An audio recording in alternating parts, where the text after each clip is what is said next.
back and moving on to our second segment, taking us to Luxor, this open-air museum Egyptian city. Well, talking today about the Egyptian-German archaeological mission that made a new discovery over there while working in the project close or near Colosseum of Memnon and also Amenhotep Temple III. So over the phone we have Mr. Ehab Wagdy. He's a tour guide. Hello. Hello, good morning. Good morning, sir. So first of all, I'd like you to shed the light on the new discovery that took place in Luxor. Well, actually, the new discovery that was found on the west bank of Luxor by the area which is known as the Temple of Million of Years, that's where the funerary temple of Amenhotep III. He's a pharaoh of the 18th dynasty, New Kingdom, and he ruled Egypt like for 30 years. Actually, it's the golden era of the pharaonic time, especially during the time of Amenhotep III or Amenhotep III. Amenhotep III, that's the ancient Egyptian name. Amenhotep, that's the Greek name for the same person. The area also, it's where there are the Colosseum of Memnon, the so-called Colosseum of Memnon, because actually it's, as I said in the beginning, it's the funerary temple of Amenhotep III. What the work which has been going on there, actually it started towards the end of the last century. I'm talking around 1998, when the German expedition under the supervision of at that time, the Supreme Council of Antiquities, before it became a monastery, they started their work and they found plenty of things during these decades, as a matter of fact. But if we are talking about the last excavation that was found, there we are talking about two sphinxes, huge sphinxes. We're talking the length is about 26 meters. I'm sorry, the length is about 8 meters, 26 feet. And they were of limestone, plus some past statues for the goddess Sekhmet, the lioness-headed deity, and they were of granite, by the way, gray granite or black granite. They were for the goddess Sekhmet, the goddess of war in ancient Egypt, some past statues for her. One of the pieces, we have inscriptions on it telling the beloved of Amun-Ra. So do we know any, or do we have any information about to which age these pieces belong to? When we read the names, and that's why the names or the cartouches are very important, because the names can tell us to which era the discovery is dating back to. As a matter of fact, when we read the name of Amenhotep III, we're talking like 1300 BC, 3,300 years ago. That's the pharaoh who had a very famous son afterwards, Akhenaten, the one who believed in monotheism. And by the way, in that area, they found also some other giant statues for Amenhotep III, his wife, several ones, and they were in bits and pieces. They just gathered them. It was like a big battle, and needless to say about the great effort the Ministry of Antiquities and Tourism is doing, whether the General Secretary or the Minister or their team.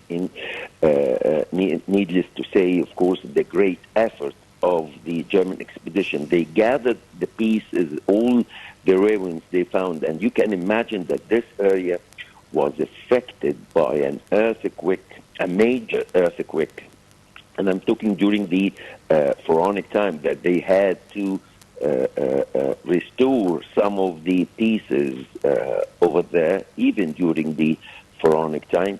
Plus, that the flood was reaching this area, so the area was submerged with water and mud for a long time, as a matter of fact. But if you are talking about the date in particular, we are talking 1300 BC, 3,300 years ago. Whenever we have new excavations, definitely the first thing we all talk about something that's really, really very impressive, talking about how we find these pieces in such a state, actually after being, just as you mentioned, exposed to all means of, whether we're talking about under earth or talking about in the mud, under the water, and still we can find these pieces at the end, still they are well preserved. Yes, they are. They are not. They were not well preserved, actually. But I have to tell you a No, but I general mean to rule. a great extent, of course, to find it in such a state, this is something good after No, thousands of there is. years. All right. There is something extremely important, a general rule for any monument. As long as the monument is buried, that's better than being exposed without restoration. And what helped us that the area actually it's by the edge of the desert, the end of the valley and the beginning of the dry area. The ancient Egyptian, when he was choosing any place to make it a cemetery or to build the funerary temples, one of the conditions he was following, it had to be far away from the river, far away from the greenery to protect the structure and to make sure that it lasts. Putting in mind that when we talk about Luxor, we are talking about the biggest open museum on earth. When it comes to the culture, tourism, Egypt is the cake. Egypt is the cake in this. That's where the aim for anybody to come and to see the antiquities and to see the history of Egypt. And if you put the dressing on this cake, it's Upper Egypt. But if you put the little fruit on the top, that's Luxor, the capital of the Egyptian Empire during the 18th dynasty, during the New Kingdom, during the golden era of the Pharaonic time. What we could find in Luxor, I think it's really beyond imagination. A lot of the archaeologists, they believe that what we found so far is considered only 1/3 of what we could find from what the ancient Egyptians left for us. Now we have new discoveries for sphinxes, and we have just witnessed recently the inauguration of the Avenue of Sphinxes, and I'd like to shed the light on the concept of sphinxes to ancient Egyptians. Right. To start with, we have to know what does a sphinx mean, because for a lot of people, the sphinx means only the Great Sphinx of Giza. Sphinx, it's a Greek word, and it means to combine two different elements together, any two different elements together. So a sphinx, it doesn't mean that it is always the head of a man, body of a lion.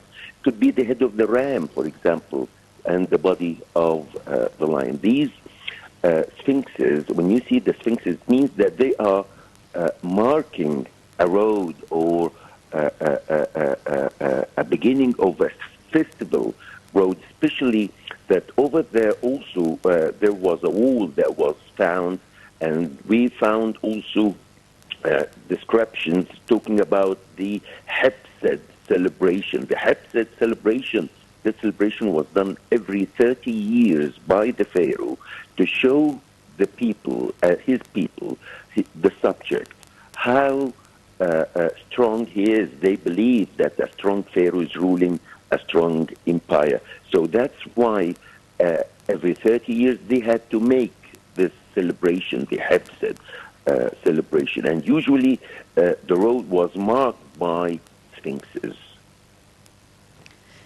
Talking about Luxor and about what visitors of Luxor expect to see and the most important sites, because as long as we are talking about Luxor, we'd like to hear from you more about this beautiful place. Again, this is the biggest open museum on earth. You can imagine for how long we have been discovering the antiquities, and the area is still promising. There are several expeditions are still working, and by the way, expeditions from all over the world. And what I'm proud of is the Egyptian expedition. We have Egyptian expeditions working on under the supervision of our archaeologists. Of course, maybe the most famous one, Dr. Zay Hawass, was leading an expedition himself there. The discoveries that we found over there for the last few years, if you still remember the mummies that they were found, the positive thing that the Ministry of Antiquities are playing a major role in publicity for the new excavations that we are finding there. Also, the celebrations they are making. Less than 2 months ago, if you still remember, we were attending there in Luxor the celebration of the god Amen, or the Opet celebration, which is was going on in the area between Karnak and Luxor. I'm talking in particular about the Avenue Sphinxes that was cleared for the first time, and the procession that went through it, attended by the president of Egypt himself. Right. Dr. Ehab Wagdy, a tour guide, thank you very much for joining us. And with this, we come to the end of our breakfast show for today. Thank you all for joining us, and stay tuned for more coming up on TV International.